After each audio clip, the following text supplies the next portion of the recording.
कोटद्दू में हक महर के तनाज़े पर खातून से गैर इंसानी सलूक किया गया। खातून को जूते में पानी पिलाने और वीडियो बनाने का इंकशाफ। ये है हमारे मुआशरे की बीमार ज़हनियत के लोग। क्योंकि मसला यह है कि हमारे यहाँ जब भी कोई ऐसा केस सामने आता है, चाहे वो ख़वातीन के खिलाफ घरेलू तशद्दुद का केस हो, चाहे रेप का केस हो, चाहे ऑनर किलिंग हो, चाहे एसिड अटैक हो, डिस्कशन करो कहाँ चला जाता है जी कि औरत की गलती होगी,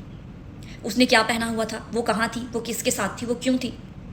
हम मुजरिम से ये सवाल क्यों नहीं करते कि उसको किसने राइट दिया है कि वो किसी की तजलील करे, किसी पर हाथ उठाए, किसी का मर्डर करे, किसी का रेप करे। जिस मुआशरे में मिसोजिनी और पैट्रियार्की को नॉर्मल समझा जाए, जहाँ पर मर्द को ये सिखाया जाए कि वो औरत का मुहाफिज नहीं है बल्कि उस पर उसका कंट्रोल का हक हासिल है उसको, तो वहाँ पर वायलेंस जो है वो एक माइंड सेट बन जाता है, सिर्फ जुर्म नहीं। अब वक्त आ गया है कि हम औरत से ज़्यादा मर्द की तरबियत पर बात करें, क्योंकि बच्चियों को तो हम बचपन से सिखाते हैं कि आपने किस तरह से उठना बैठना है, किस तरह से बात करनी है, किस तरह से हंसना है, क्या ओढ़ना पहनना है आपने। क्या हमने कभी अपने बच्चों को पास बिठाकर उनको ये सिखाने की कोशिश की है कि आप औरतों के मुहाफिज हैं, उन पर कंट्रोल का कोई हक नहीं है आपको, उनको कंट्रोल करने के लिए आप नहीं हो उनके, आप मुहाफिज हैं।